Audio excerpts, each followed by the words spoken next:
수면제를 먹어도 잠들 수가 없어요. 밤마다 식은땀을 흘리며 깨는데 그때마다 가슴이 터질 것 같아요. 이것은 68세 박영숙님의 마지막 말이었습니다. 그날 그녀는 의식을 잃은 채 구급차에 실려갔습니다. 40년간 아이들을 가르치던 교단에서 정년퇴직한 후 걱정은 그녀의 목숨까지 위협했습니다. 큰아들의 사업 걱정 때문에 잠 못 이루고 작은 며느리의 우울증 소식에 새벽부터 뜬 눈으로 지새웠습니다. 한 달 만에 8kg이 빠졌고 혈압약 용량은 2배로 늘었습니다. 결국 손주들 앞에서 쓰러진 그날 의사는 충격적인 진단을 내렸습니다. 지금 상태가 매우 위중합니다. 스트레스와 고혈압이 이미 건강에 큰 타격을 주었습니다. 이대로라면 언제든지 뇌졸중이 올 수 있습니다. 즉각적인 조치가 필요합니다. 그런데 믿기 힘든 일이 일어났습니다. 6개월 후 박영숙님의 동영상이 SNS에서 화제가 됐습니다. 10만 구독자를 가진 행복한 시어머니 채널의 주인공이 된 것입니다. 며느리들은 세상에서 가장 멋진 시어머니라며 그녀를 자랑하고 우울증을 앓던 작은 며느리는 완치 판정을 받았습니다.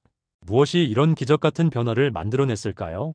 수천 년 동안 이어져 온 동양의 지혜와 현대 심리학의 연구 결과가 마침내 그 해답을 찾아냈습니다.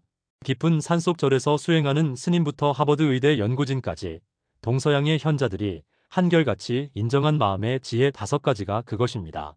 서울대학교 정신건강의학과의 최신 연구에 따르면 우리나라 50대 이상 중 82%가 하루 4시간 이상을 걱정하는 데 보낸다고 합니다. 특히 자녀와 손주 걱정으로 하루에도 20번 이상 마음을 졸이는 분들이 절반을 넘었습니다. 더 충격적인 것은 과도한 걱정이 평균 수명을 5년이나 단축시킬 수 있다는 사실입니다. 오늘은 박영숙님을 비롯해 수천만 명의 인생을 바꾼 마음의 지혜를 나누려 합니다. 2000년 전 부처님의 가르침이 현대의학으로 증명된, 검증된 방법들입니다. 이 5가지 방법만 실천하셔도 당신의 인생이 달라질 것입니다. 그리고 당신의 구독과 좋아요, 알림 설정은 큰 응원이 됩니다. 이제 걱정을 털어내는 지혜로운 방법들을 하나씩 알아보도록 하겠습니다. 새벽 4시 30분. 박영숙님의 휴대폰이 진동합니다. 엄마, 사업 자금 때문에 너무 힘들어요. 이러다 은행에서 독촉장이 올까봐. 사업 걱정으로 새벽까지 고민하던 큰아들의 메시지가 그녀의 마음을 무겁게 짓누릅니다. 평소 강인하고 자립심 강한 아들이었기에 이런 고백은 박영숙님에게 충격으로 다가옵니다.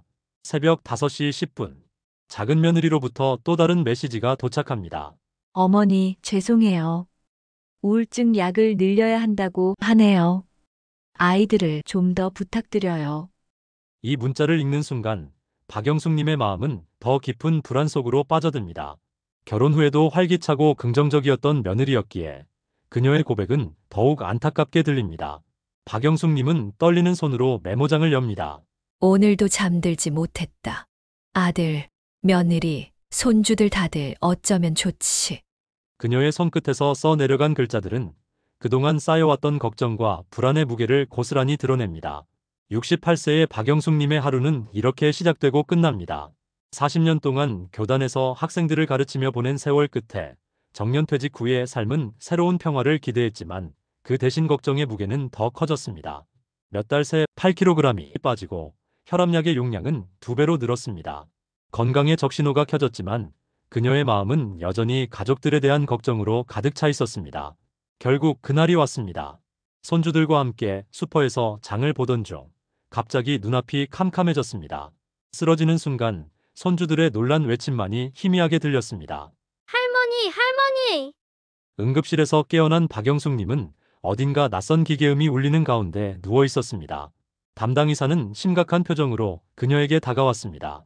박영숙님, 지금 상태가 매우 위중합니다. 스트레스와 고혈압이 이미 건강에 큰 타격을 주었습니다. 이대로라면 언제든지 뇌졸중이 올 수 있습니다. 당장이라도 생활 습관을 바꾸지 않으면 상태가 더 악화될 수 있습니다. 의사는 구체적인 조언을 덧붙였습니다. 우선 규칙적인 운동과 건강한 식단이 필요합니다. 하루에 30분 정도 걷기 운동을 해보세요. 그리고 명상이나 심호흡 같은 스트레스 관리 방법을 배우는 것도 좋습니다. 지금은 불안이나 스트레스가 가장 무서운 적입니다. 무엇보다 정기적인 건강 검진을 통해 상태를 지속적으로 모니터링하는 것이 중요합니다. 하지만 박영숙님은 걱정을 멈출 수가 없었습니다. 어떻게 걱정을 하지 않을 수 있겠어요? 큰아들은 사업상 어려움을 겪고 있다고 했지만 혹시 부도 나면 어떡해요? 작은 며느리는 우울증을 앓고 있는데 그로 인해 손주들까지 영향을 받을까봐 걱정돼요. 그녀의 목소리에는 절박함이 묻어났습니다. 그녀의 머릿속은 온통 가족들 생각뿐이었고 그들을 위해 무엇이라도 해야 한다는 생각에 사로잡혀 있었습니다. 그날도 병원 진료를 마치고 터덜터덜 걸어가던 중이었습니다. 그런데 병원 로비 한켠에서 들려오는 목소리가 그녀의 발걸음을 멈추게 했습니다.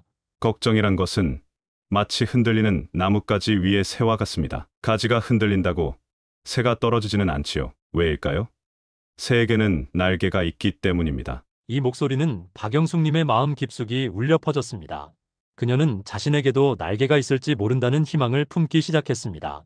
불안과 걱정 속에서 잊고 있었던 자신만의 날개를 찾기 위한 여정이 시작되는 순간이었습니다.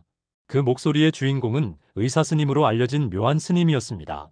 스탠포드 의대 출신 신경과 전문의였던 그는 15년 전 37살의 나이에 모든 것을 내려놓고 부처님의 탄생지 네팔룸비니로 떠났다고 합니다. 극심한 불면증과 불안장애를 앓던 그가 현대의학의 한계를 깨닫고 찾아 떠난 깨달음의 여정이었습니다. 룸비니 근교의 고찰에서 수행하며 그는 2500년 전 부처님의 가르침과 현대의학이 만나는 지점을 발견했다고 합니다. 룸비니의 고찰에서 저는 놀라운 것을 발견했습니다. 2500년 전 부처님의 가르침과 현대 뇌과학이 정확히 일치한다는 것을요. 부처님께서 걱정은 마음이 만든 허상이라 하셨는데 현대 뇌과학은 이것을 뇌의 부정적 시뮬레이션이라고 부릅니다. 묘한 스님은 잠시 명상하듯 눈을 감았다가 다시 천천히 뜨며 말씀을 이어갔습니다. 제가 의사였을 때 가장 후회스러웠던 순간이 있습니다. 불면증 환자에게 수면제만 처방하고 불안증 환자에게 안정제만 처방했던 거죠. 그들에게 진짜 필요했던 것은 약이 아니었습니다. 걱정의 본질을 이해하고 그것을 다스리는 지혜였습니다. 여러분의 뇌는 하루에 평균 6만 가지의 생각을 합니다. 그중 80%는 부정적인 생각이고 5%는 전날과 동일한 생각의 반복입니다. 마치 엔진을 계속 공회전시키는 것처럼 에너지만 소비할 뿐 한 발자국도 앞으로 나아가지 못하는 거죠. 묘한 스님은 강당을 천천히 둘러보았습니다. 룸비니에서 만난 한 노사님께서는 제게 이런 말씀을 하셨습니다. 당신은 의사이니 잘 알 것이오. 병을 치유하려면 먼저 정확한 진단이 필요하듯 걱정을 없애려면 먼저 걱정의 본질을 알아야 하오. 걱정은 마음이 만든 거짓, 지도와 같소. 실제 길은 눈앞에 있는데 우리는 머릿속에서 그린 지도만 들여다보며 헤매고 있는 것이오. 박영숙님의 눈시울이 붉어졌습니다. 그동안 자신이 그려온 거짓 지도가 떠올랐기 때문입니다. 큰아들의 사업이 망할 거란 걱정에 잠 못 이루던 밤들, 작은 며느리의 우울증이 심해질 거란 상상에 전전긍긍하던 시간들, 손주들의 미래가 어두울 거란 두려움으로 한숨 짓던 날들. 현대 의학의 연구 결과 우리가 하는 걱정의 92%는 실제로 일어나지 않는다고 합니다. 그중 85%는 우리 스스로 만들어낸 상상이었죠. 더 놀라운 것은 우리 뇌가 상상과 현실을 구분하지 못한다는 점입니다. 걱정할 때 느끼는 스트레스는 실제 그 일이 일어났을 때와 거의 동일한 수준의 고통을 줍니다. 묘한 스님은 흰 종이를 들어 보였습니다. 이 종이에 여러분의 걱정거리를 적어보세요. 그리고 그 옆에 내가 지금 당장 할 수 있는 예를 적어보세요. 놀라운 사실을 발견하게 될 것입니다. 박영숙님이 적은 걱정 목록은 이러했습니다. 큰아들 사업 실패할까봐 걱정됨. 작은 며느리 우울증 더 심해질까봐 걱정됨. 손주들 장래가 걱정됨. 그리고 묘한 스님의 말씀대로 그 옆에 지금 당장 할 수 있는 일을 적어보았습니다. 큰아들 사업에 대한 걱정 옆에는 아들에게 전화를 걸어 상황을 들어주기와 사업 전문가를 소개해주기 위한 정보 수집을 적었습니다. 작은 며느리의 우울증에 대해서는 함께 산책하며 대화 나누기와 전문 상담사와의 상담 예약 돕기를 적어 넣었습니다. 손주들 장래에 대한 걱정에는 손주들과 함께 미래에 대해 긍정적인 대화 나누기와 교육 관련 자료 조사하여 부모와 공유하기를 적었습니다. 박영숙님은 자신이 적은 내용을 바라보며 그동안 막연한 걱정 속에만 갇혀 있었던 자신을 돌아보았습니다. 이제는 구체적인 행동을 통해 문제를 해결할 실마리를 찾기 시작한 것입니다. 보이시나요? 여러분의 걱정 중 80%는 지금 당장 할 수 있는 일이 없는 것들입니다. 그저 마음이 만들어낸 미래의 시나리오일 뿐이죠. 나머지 20%의 걱정거리는 실제로 행동으로 옮길 수 있는 것들입니다. 네팔에서 수행하던 어느 날 스님께서 제게 이런 질문을 하셨습니다. 당신은 인생에서 가장 힘들었던 순간들을 기억하시나요? 저는 고개를 끄덕였습니다. 그러자 스님께서 다시 물으셨죠. 그 순간들을 지금 돌이켜보면 어떠신가요? 그때 걱정했던 대로 일이 흘러갔나요? 박영숙님은 깊은 생각에 잠겼습니다. 대부분의 경우 일은 우리가 걱정했던 방향과는 전혀 다르게 흘러갔습니다. 때로는 예상치 못한 좋은 일이 찾아왔고, 때로는 우리가 걱정했던 것보다 훨씬 수월하게 해결되었죠. 심지어 그 어려움이 우리를 더 강하게 만들어주기도 했습니다. 묘한 스님의 말씀에 박영숙님은 지난 날들을 떠올렸습니다. 3년 전 큰아들이 처음 사업을 시작했을 때가 생각났습니다. 밤새 뒤척이며 실패할까 걱정했지만 아들은 예상보다 훨씬 잘 해냈습니다. 현대 뇌과학은 놀라운 사실을 발견했습니다. 우리 뇌는 84세까지도 새로운 신경회로를 만들 수 있다고 합니다. 이것은 무슨 의미일까요? 우리는 언제든 변할 수 있다는 뜻입니다. 40년간의 걱정 습관도 바꿀 수 있다는 것이죠. 한 수행자는 이런 말을 했습니다. 걱정은 마치 어두운 방에서 밧줄을 보고 뱀이라고 놀라는 것과 같다. 불을 켜고 보면 그저 밧줄일 뿐인데 말이다. 제가 의사였을 때는 이해하지 못했습니다. 왜 환자들이 걱정하지 말라는 말을 들어도 걱정을 멈추지 못하는지를. 하지만 룸비니에서의 15년은 제게 중요한 진실을 가르쳐 주었습니다. 걱정은 단순한 생각이 아닌 뇌에 새겨진 하나의 습관이라는 것을요. 묘한 스님은 잠시 말을 멈추고 청중들의 눈을 바라보았습니다. 여러분, 걱정이 습관이라는 말은 곧 희망이기도 합니다. 모든 습관은 바꿀 수 있기 때문입니다. 현대 의학이 밝혀낸 바에 따르면 우리 뇌는 끊임없이 변화하고 성장합니다. 신경가소성이라고 부르는 이 능력은 나이와 관계없이 유지됩니다. 박영숙님은 숨죽여 경청했습니다. 68세인 자신도 달라질 수 있다는 말이었습니다. 여러분이 가진 걱정의 힘이 얼마나 강력한지 아십니까? 걱정은 실제로 우리 몸을 병들게 합니다. 면역력은 30% 감소하고 심장병 위험은 2배로 증가하며 수면의 질은 40% 저하됩니다. 하지만 더 놀라운 것은 이 모든 것이 실제 상황이 아닌 걱정이라는 생각만으로도 일어난다는 점입니다. 강당은 숨소리조차 들리지 않았습니다. 그래서 오늘 제가 여러분께 전하고 싶은 것은 단순한 위로의 말이 아닙니다. 2500년 전 부처님의 가르침과 현대 의학이 공통적으로 발견한 검증된 해결책입니다. 걱정의 굴레에서 벗어나는 5가지 지혜를요. 박영숙님의 눈이 빛났습니다. 40년 교직 생활 동안 수많은 연수와 강의를 들어왔지만 이토록 간절하게 귀 기울인 적은 처음이었습니다. 첫 번째 방법을 알려드리기 전에 한 가지 부탁드리고 싶은 게 있습니다. 지금 이 순간만큼은 여러분의 모든 걱정을 내려놓으세요. 마치 무거운 짐을 잠시 내려놓듯이 말입니다. 묘한 스님은 청중들에게 눈을 감아보라고 했습니다. 박영숙님도 천천히 눈을 감았습니다. 여러분의 걱정거리를 하나하나 떠올려 보세요. 그리고 그것을 강물에 떠다니는 낙엽처럼 떠나보내세요. 룸비니에서 제가 매일 새벽 명상할 때마다 고수님께서는 이렇게 말씀하셨습니다. 걱정은 당신의 전부가 아니다. 당신은 걱정이라는 구름을 바라보는 하늘과 같은 존재다. 순간 박영숙님의 눈에서 눈물이 흘렀습니다. 40년간 교단에 서 있던 그 시간, 한 번도 자신을 위한 시간을 가져본 적이 없었다는 것을 깨달았기 때문입니다. 이제부터 제가 들려드릴 5가지 방법은 룬비니에서 깨달은 지혜와 현대 의학의 연구가 만나 탄생한 것입니다. 이미 수만 명의 사람들이 이 방법으로 걱정의 굴레에서 벗어났습니다. 여러분도 할 수 있습니다. 나이가 많다고, 오랜 습관이라고, 혹은 현실이 너무 힘들다고 포기하지 마세요. 묘한 스님의 목소리가 더욱 깊어졌습니다. 그럼 이제 첫 번째 지혜의 문을 열어보겠습니다. 첫 번째 지혜는 바로 시간의 창문입니다. 그곳에서 제가 처음 배운 것이기도 하죠. 묘한 스님은 청중들에게 특별한 제안을 했습니다. 지금 여러분을 가장 힘들게 하는 걱정거리 하나를 떠올려 보세요. 그리고 그 걱정거리를 10년 후의 시점에서 바라보세요. 10년이 지난 후 그 일을 회상하는 자신의 모습을 상상해 보는 겁니다. 박영숙님은 큰아들의 사업 문제를 떠올렸습니다.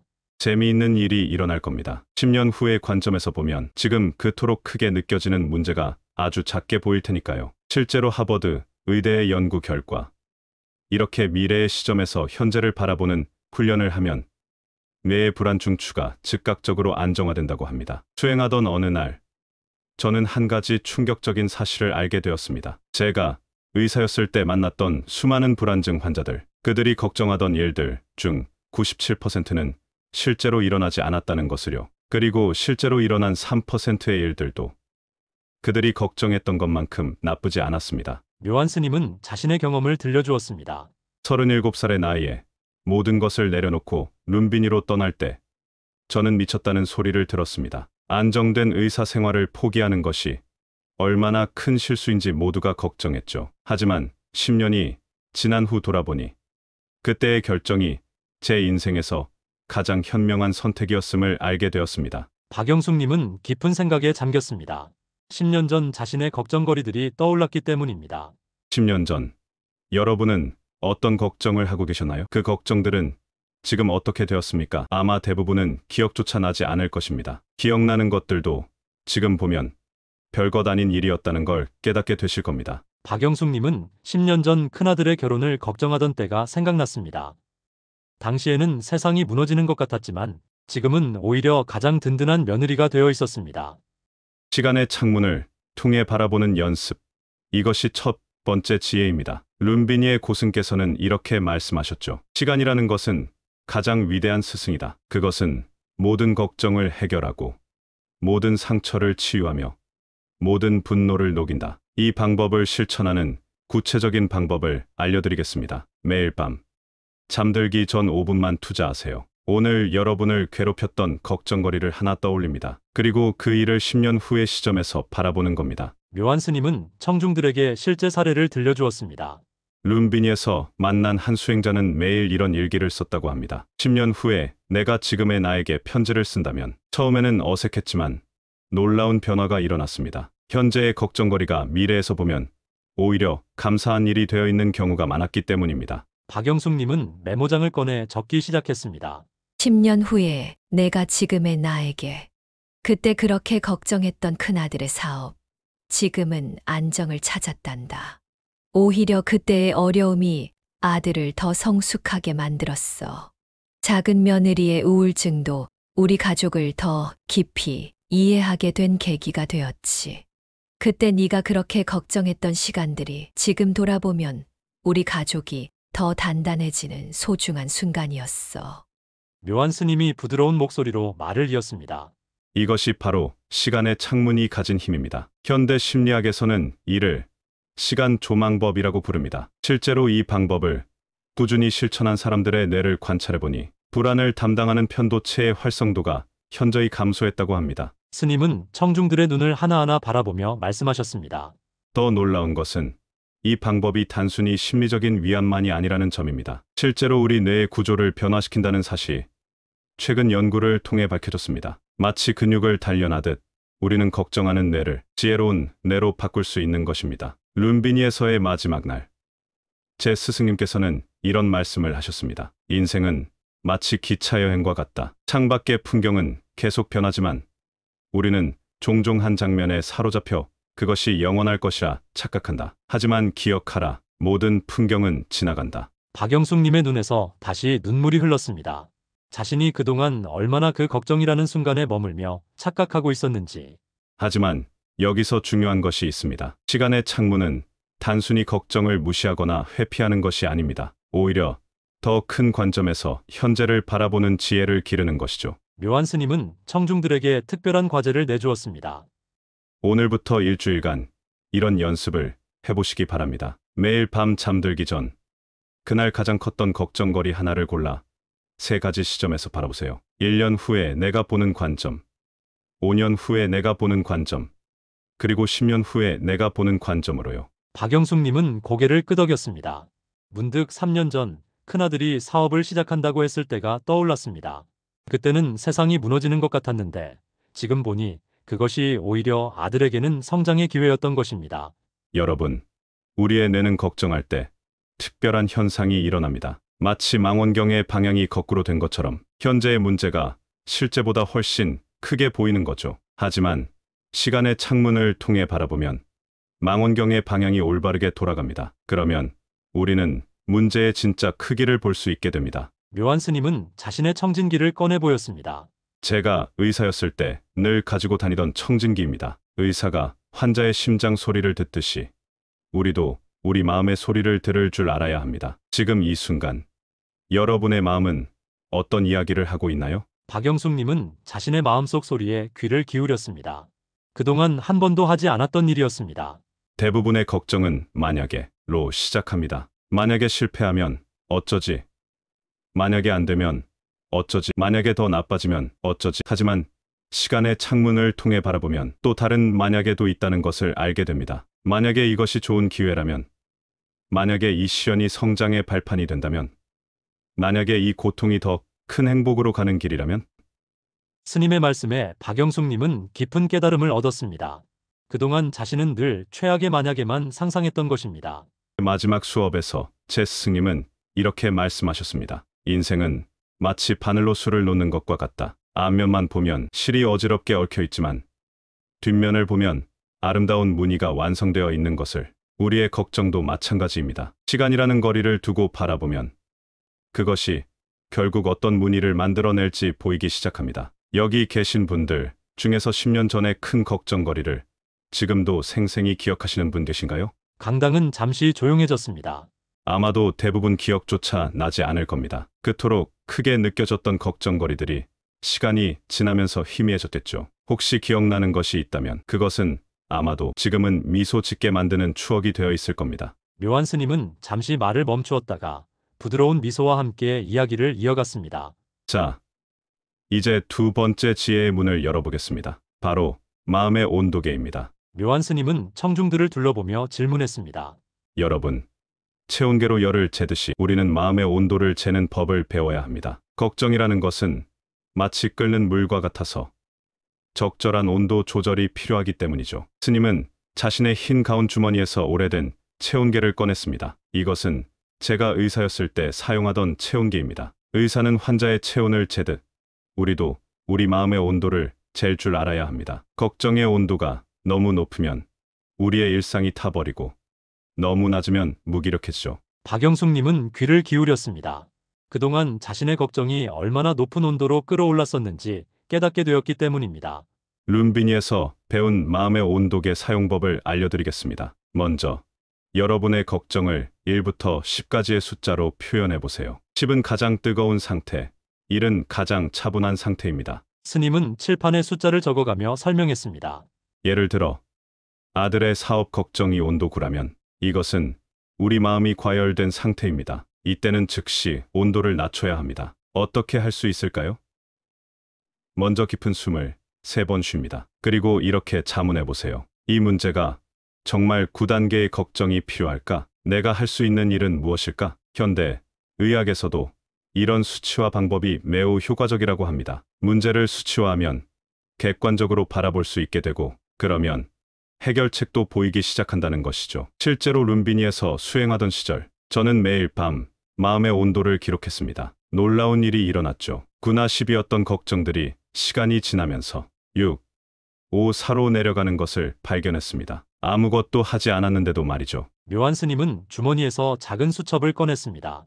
이것은 제가 15년 전에 쓴 마음 온도 일기입니다. 첫 페이지를 보면 의사 생활을 그만두는 것에 대한 걱정은 온도 10, 그리고 한 달 뒤에는 온도 7, 석 달 뒤에는 온도 4. 지금은 어떨까요? 그때의 결정이 제 인생에서 가장 감사한 순간이 되었습니다. 박영숙님은 손 떨리는 손으로 메모를 시작했습니다.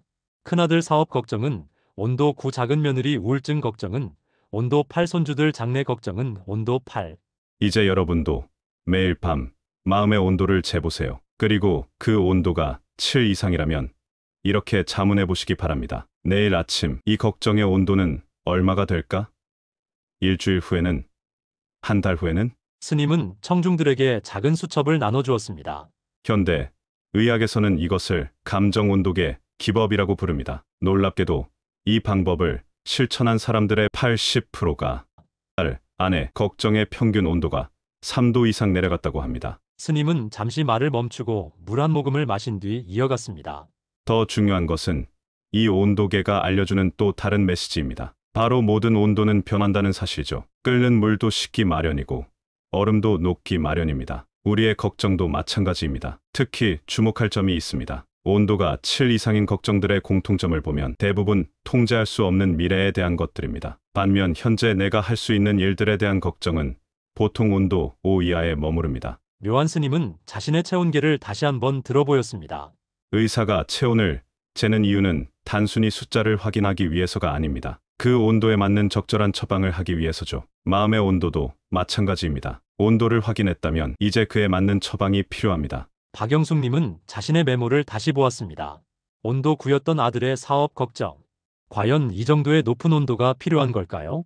그래서 저는 마음 온도 처방전을 만들었습니다. 온도가 7에서 10일 때는 즉시 시간의 창문을 열어 10년 후를 바라봅니다. 온도가 5에서 6일 때는 지금 당장 할 수 있는 일의 목록을 만듭니다. 온도가 3에서 4일 때는 그저 관찰만 하면 됩니다. 스님은 청중들의 수첩에 이 처방전을 적도록 안내했습니다. 매일 새벽 스승님께서 물으셨습니다. 오늘 당신 마음의 온도는 몇 도입니까? 처음에는 이해할 수 없었지만 점차 이 질문의 깊은 의미를 깨닫게 되었습니다. 마음의 온도를 아는 것이 바로 지혜의 시작이었던 거죠. 박영숙님은 자신의 수첩을 들여다보며 생각했습니다. 그동안 내 마음이 얼마나 뜨겁게 달아올라 있었던 걸까? 자, 이제 세 번째 지혜의 문으로 들어가 보겠습니다. 숨쉬기의 마법입니다. 놀랍게도 현대 의학에서도 이 방법의 효과를 입증했는데요. 깊은 호흡을 하는 단 3분 만에 우리 뇌의 불안 중추가 30%까지 안정화된다고 합니다. 스님은 청중들에게 눈을 감아보라고 했습니다. 지금부터 제가 알려드리는 대로 따라해보세요. 먼저 걱정이 가득한 여러분의 마음을 바다라고 상상해보세요. 지금은 파도가 높게 일렁이고 있습니다. 이제 우리는 이 파도를 잠재울 것입니다. 박영숙님도 눈을 감았습니다. 마음속에 거친 파도가 보였습니다.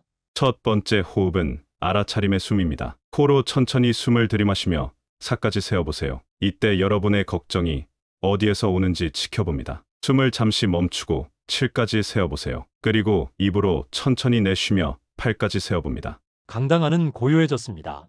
두 번째 호흡은 수용의 숨입니다. 들이마시며 나는 지금 걱정하고 있구나라고 알아차립니다. 숨을 멈추고 그래, 걱정이 찾아왔구나라고 받아들입니다. 내쉬며 괜찮아. 이것도 지나갈 거야라고 생각합니다. 박영숙님의 굳어있던 어깨가 조금씩 풀리기 시작했습니다. 마지막 호흡은 놓아보내기의 숨입니다. 들이마시며 걱정을 구름이라고 상상해보세요. 숨을 멈추고 그 구름을 바라봅니다. 내쉬면서 구름이 바람에 흩어지는 것을 지켜보세요. 이 세 가지 호흡을 하루 3번, 각각 3분씩만 해보세요. 아침에 일어나자마자, 점심 식사 후, 그리고 잠들기 전에 말입니다. 놀라운 변화를 경험하실 겁니다. 룸비니에서 제가 처음 이 호흡법을 배웠을 때 한 고승께서 이런 말씀을 하셨습니다. 숨은 현재와 연결된 유일한 다리다. 걱정은 미래에 있고 후회는 과거에 있지만 숨은 언제나 현재에 있다. 박영숙님은 처음으로 자신의 숨에 집중했습니다. 특히 이 호흡법의 놀라운 점은 어디서든 할 수 있다는 것입니다. 버스를 기다리면서, 병원 진료를 기다리면서, 혹은 밤에 걱정으로 잠이 안 올 때도 할 수 있죠. 묘한 스님은 자신의 경험을 들려주었습니다. 제가 의사였을 때는 수술 전에 늘 불안에 떨었습니다. 그때는 이 호흡법을 몰랐죠. 지금은 제가 가르친 많은 의사들이 수술 전에 이 호흡법을 실천하고 있습니다. 제 제자 중 한 외과의사는 매일 수술 전 3분 동안 이 호흡을 한다고 합니다. 그러면 손떨림이 멈추고 마음이 맑아진다고 하더군요. 스님은 청중들에게 실제 효과를 설명했습니다. 현대 의학에서는 이런 깊은 호흡이 우리 몸에 미치는 영향을 정확히 측정했습니다. 코르티솔이라는 스트레스 호르몬이 45%까지 감소하고 세로토닌이라는 행복 호르몬은 27%가 증가한다고 합니다. 룸비니에서의 어느 새벽 스승님께서 제게 물으셨습니다. 당신은 왜 숨을 쉽니까? 당연한 질문이라 생각했죠. 살아있기 때문에. 그런데 스승님은 고개를 저으셨습니다. 숨을 쉬는 것은 현재와 연결되는 가장 강력한 끈이요. 걱정은 미래에, 후회는 과거에 있지만 숨은 언제나 지금 이 순간에 있다오. 박영숙님은 자신도 모르게 깊은 숨을 들이마셨습니다. 이제 여러분도 느끼실 수 있을 겁니다. 깊은 숨을 들이마실 때마다 걱정이 잠시 멈추는 것을, 그리고 내쉴 때마다 마음이 조금씩 가벼워지는 것을. 이것이 바로 숨쉬기의 마법입니다. 이 호흡법의 효과는 즉각적입니다. 하지만 더 중요한 것은 장기적인 변화입니다. 매일 실천하는 분들을 보면 한 달 후에는 놀라운 변화가 찾아옵니다. 불면증이 사라지고 혈압이 안정되며 무엇보다 걱정이 찾아와도 그것에 휘둘리지 않게 됩니다. 스님은 청중들에게 작은 카드를 나눠주었습니다. 이 카드를 침대 옆에 두세요. 카드에는 3가지 호흡법이 적혀 있습니다. 알아차림의 숨, 수용의 숨, 놓아보내기의 숨. 매일 아침 눈을 뜨자마자, 점심 식사 후, 그리고 잠들기 전 이렇게 하루 3번만 실천해 보세요. 박영숙님은 카드를 받아들며 생각했습니다. 이렇게 간단한 방법으로 정말 변할 수 있을까? 스님은 마치 박영숙님의 생각을 읽은 듯 말을 이었습니다. 네. 정말 변할 수 있습니다. 한 수행자는 20년 동안 불면증에 시달렸습니다. 그분이 이 호흡법을 시작한 지 21일째 되던 날, 처음으로 수면제 없이 잠들 수 있었다고 합니다. 이 호흡법의 과학적 원리는 매우 단순합니다. 걱정할 때 우리의 호흡은 짧아지고 얕아집니다. 그러면 뇌가 더 많은 스트레스 호르몬을 분비하죠. 하지만 깊은 호흡을 하면 반대 현상이 일어납니다. 뇌가 지금은 안전하다는 신호를 보내기 시작하는 겁니다. 박영숙님은 자신도 모르게 깊은 숨을 들이마셨다 내쉬었습니다. 신기하게도 조금 전까지 무거웠던 가슴이 한결 가벼워진 것 같았습니다. 자, 이제 4번째 지혜의 문으로 들어가 보겠습니다. 생각 분리하기입니다. 묘한 스님은 청중들에게 흰 종이를 나눠주었습니다. 종이를 반으로 접어주세요. 왼쪽에는 사실을, 오른쪽에는 생각을 적을 겁니다. 예를 들어볼까요? 큰아들의 경우, 사실은 사업 자금이 부족하다입니다. 하지만 생각은 아들이 실패할 것이다. 파산할 것이다. 인생이 망가질 것이다. 이런 것들이죠. 박영숙님은 떨리는 손으로 펜을 들었습니다. 룸비니에서 저는 매일 이 작업을 했습니다. 놀라운 사실을 발견했죠. 우리를 괴롭히는 것은 사실이 아니라 생각이라는 것을. 사실은 단 한 줄인데 생각은 수십 줄이 되더군요. 여러분도 한번 적어보세요. 지금 가장 큰 걱정거리 하나를 골라서 왼쪽에는 순수한 사실만을, 오른쪽에는 그 사실에 대한 여러분의 생각들을 적어보세요. 강당이 조용해졌습니다. 모두가 종이에 무언가를 적기 시작했습니다. 박영숙님은 천천히 펜을 움직였습니다. 왼쪽 사실란에는 큰아들이 사업 자금이 부족하다. 작은 며느리가 우울증 약을 늘렸다. 손주들이 평소보다 말이 적어졌다라고 적었습니다. 오른쪽 생각나는 금세 가득 찼습니다. 아들이 파산하면 어쩌지, 빚더미에 앉으면 어떡하지, 며느리가 극단적 선택을 하면 어쩌지, 손주들이 문제아가 되면 어쩌지, 내 잘못인 것 같아, 내가 무능한 엄마라서. 박영숙님은 자신이 적은 내용을 바라보며 깊은 한숨을 내쉬었습니다. 보이시나요? 사실은 고작 3줄인데 그것에 대한 우리의 생각은 끝없이 이어집니다. 마치 눈덩이처럼 걱정이 불어나는 것이죠. 스님은 자신의 경험을 들려주었습니다. 의사 생활을 그만두고 출가를 결심했을 때 저도 이 작업을 했습니다. 사실란에는 단 한 줄이었죠. 나는 의사를 그만두고 출가를 하기로 했다. 하지만 생각나는 수십 줄이 넘었습니다. 부모님이 실망하시면 어쩌지? 후회하게 되면 어쩌지? 나이 들어서 고생하면 어쩌지? 스님은 청중들의 눈을 하나하나 바라보며 말씀하셨습니다. 하지만 결과적으로 그 모든 걱정들은 현실이 되지 않았습니다. 오히려 그 반대였죠. 우리의 상상은 대부분 실제보다 훨씬 더 비관적입니다. 이제 중요한 단계입니다. 여러분이 적은 생각들을 하나씩 읽어보세요. 그리고 각각의 생각 앞에 이렇게 붙여보세요. 나는 지금 이런 생각을 하고 있구나. 이렇게요. 스님은 천천히 설명을 이어갔습니다. 예를 들면 아들이 파산할 거야가 아니라 나는 지금 아들이 파산할 거라는 생각을 하고 있구나로 바꾸는 겁니다. 내가 무능한 엄마야가 아니라 나는 지금 내가 무능한 엄마라는 생각을 하고 있구나로요. 박영숙님은 자신이 적은 문장들을 하나씩 바꿔 적기 시작했습니다. 신기하게도 문장의 형태가 바뀌자 그 생각들이 조금씩 거리를 두고 멀어지는 것 같았습니다. 마치 자신과 생각 사이에 작은 공간이 생기는 듯 했습니다. 이것이 바로 생각 분리하기의 핵심입니다. 우리는 보통 내가 곧 생각이라고 여깁니다. 하지만 실제로 생각은 마치 구름과 같아서 잠시 머물다 지나가는 것일 뿐입니다. 우리는 하늘이지 구름이 아닙니다. 스님은 창밖을 가리켰습니다. 마침 하늘에 구름이 천천히 흘러가고 있었습니다.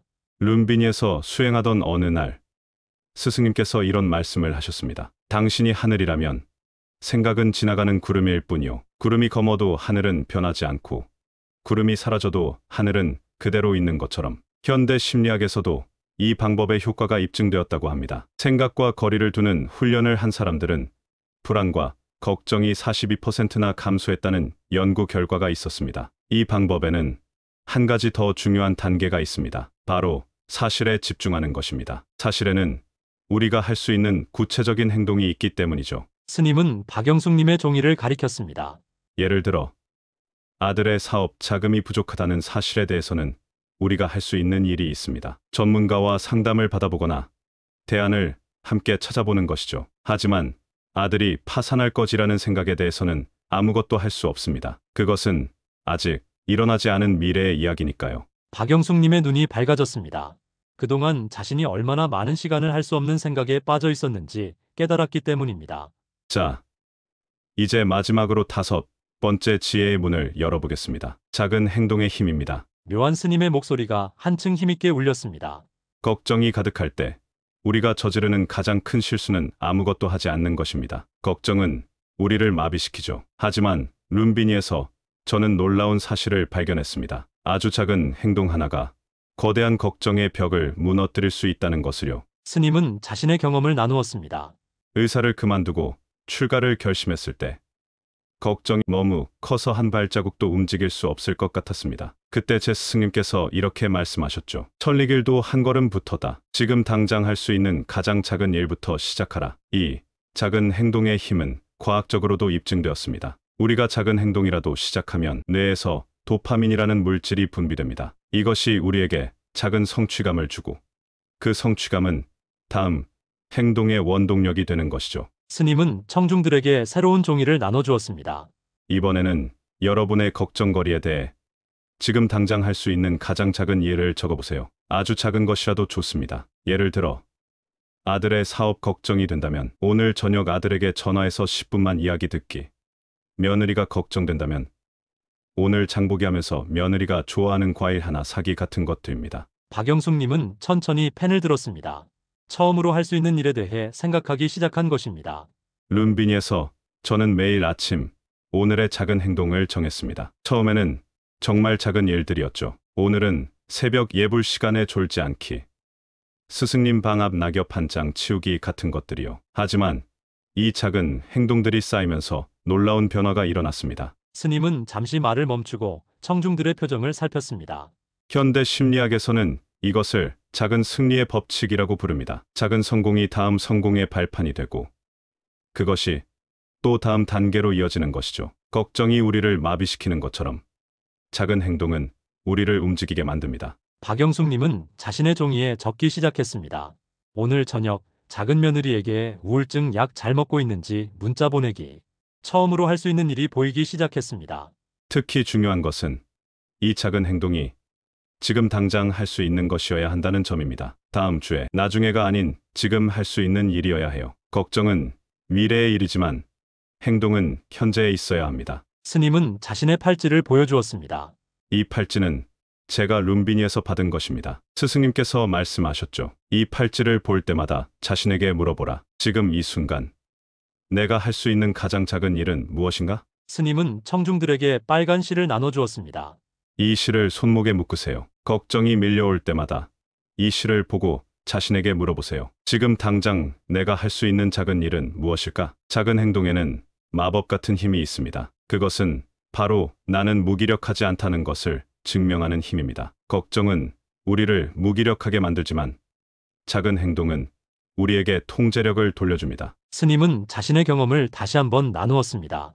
룸비니에서의 첫날, 저는 너무나 막막했습니다. 앞으로 어떻게 살아야 할지, 이 결정이 옳은 것인지 걱정이 산처럼 쌓였죠. 그때 스승님께서 하나의 과제를 주셨습니다. 매일 아침 절 마당에 낙엽 하나를 치우는 것이었어요. 처음에는 그게 무슨 의미가 있나 싶었습니다. 하지만 시간이 지나면서 깨달았죠. 내가 할 수 있는 작은 일부터 시작할 때 큰 걱정도 하나둘 해결되기 시작한다는 것을. 이제 여러분도 시작해보세요. 지금 이 순간 가장 작은 것부터요. 박영숙 님처럼 며느리에게 문자 한 통을 보내는 것으로 시작할 수 있습니다. 혹은 아들에게 전화 한 통, 손주를 위한 과일 하나를 사는 것처럼요. 걱정이 크면 클수록 우리가 시작할 행동은 더 작아져야 합니다. 마치 거대한 산을 오를 때 한 걸음부터 시작하는 것처럼요. 현대 심리학에서는 이것을 마이크로 스텝이라고 부릅니다. 너무 작아서 실패할 수 없는 행동, 너무 쉬워서 시작하지 않을 수 없는 행동을 말하죠. 박영숙님은 자신의 빨간 실을 바라보았습니다. 그리고 조용히 휴대폰을 꺼내 작은 며느리에게 메시지를 쓰기 시작했습니다.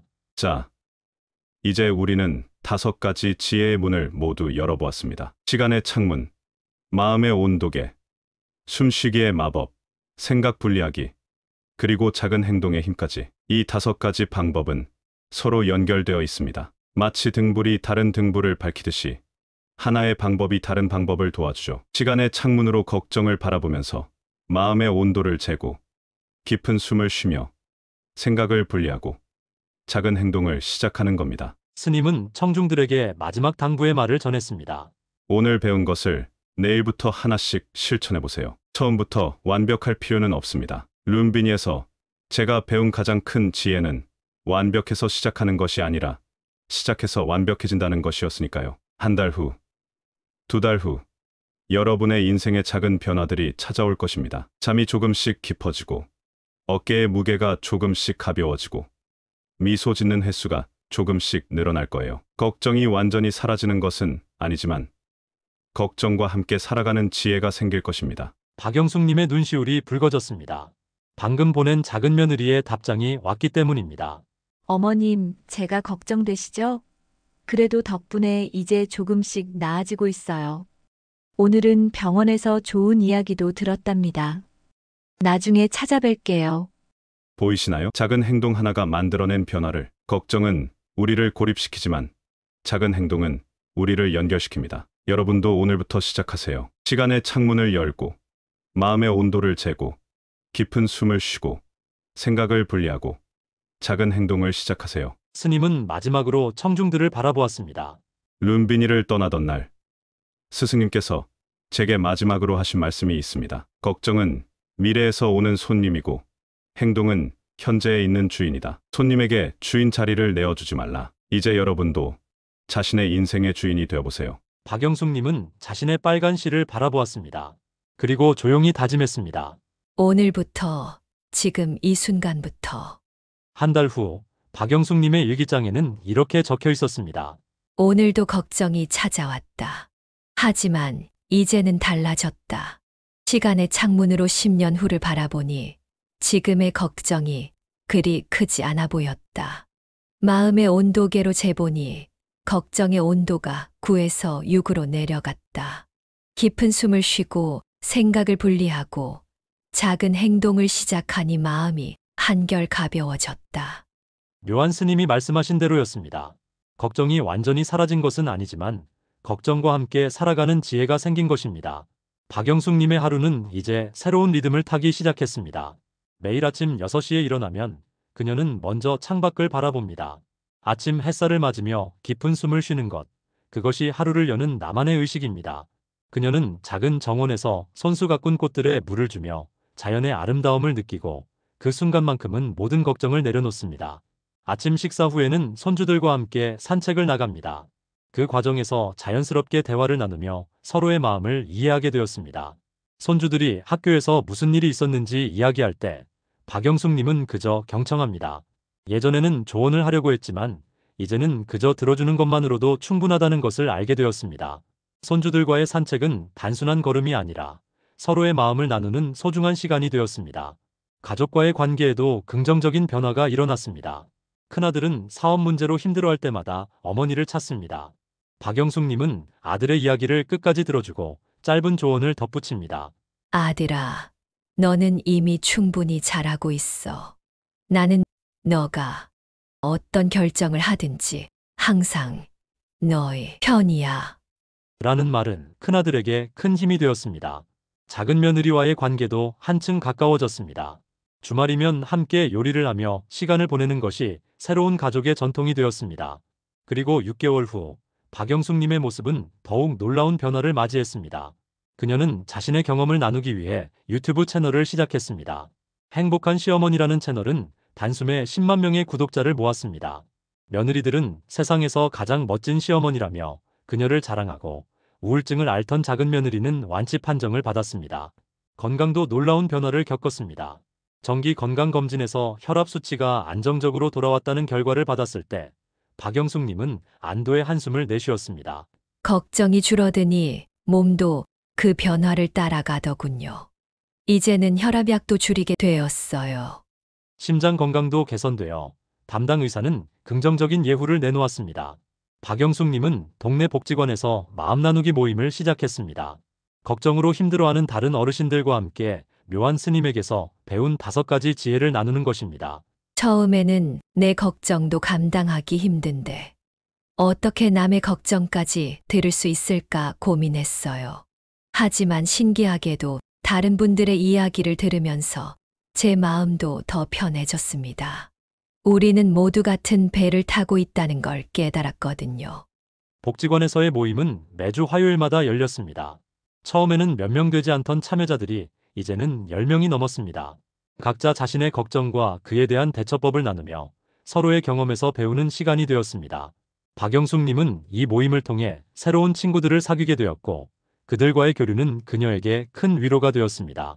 우리는 모두 걱정이라는 배를 타고 있지만 함께 노를 저을 때 그 배는 더 멀리 갈 수 있다는 것을 알게 되었어요.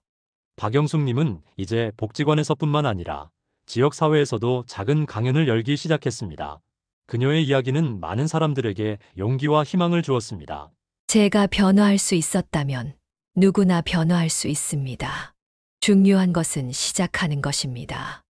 그녀의 강연은 지역 신문에 소개되었고 이는 더 많은 사람들이 모임에 참여하게 되는 계기가 되었습니다.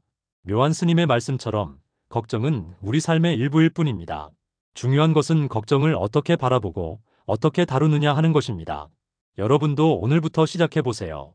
오늘 이 영상을 보신 여러분도 박영숙 님처럼 새로운 시작을 하실 수 있습니다. 시간의 창문으로 걱정을 바라보고 마음의 온도계로 걱정의 열을 재고 숨쉬기의 마법으로 마음을 다스리고 생각 분리하기로 거리를 두고 작은 행동으로 변화를 시작하세요. 묘한 스님의 말씀처럼 우리는 모두 이미 충분히 강합니다. 다만 그것을 잊고 살았을 뿐입니다. 걱정이 찾아올 때마다 이 5가지 지혜를 떠올려 보세요.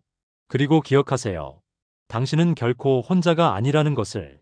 더 많은 마음의 지혜가 필요하신 분들은 구독과 좋아요, 알림 설정을 눌러주세요. 다음 영상에서는 더 깊은 마음의 지혜를 나누도록 하겠습니다. 여러분의 하루하루에 작은 평화가 깃들기를 바랍니다. 감사합니다.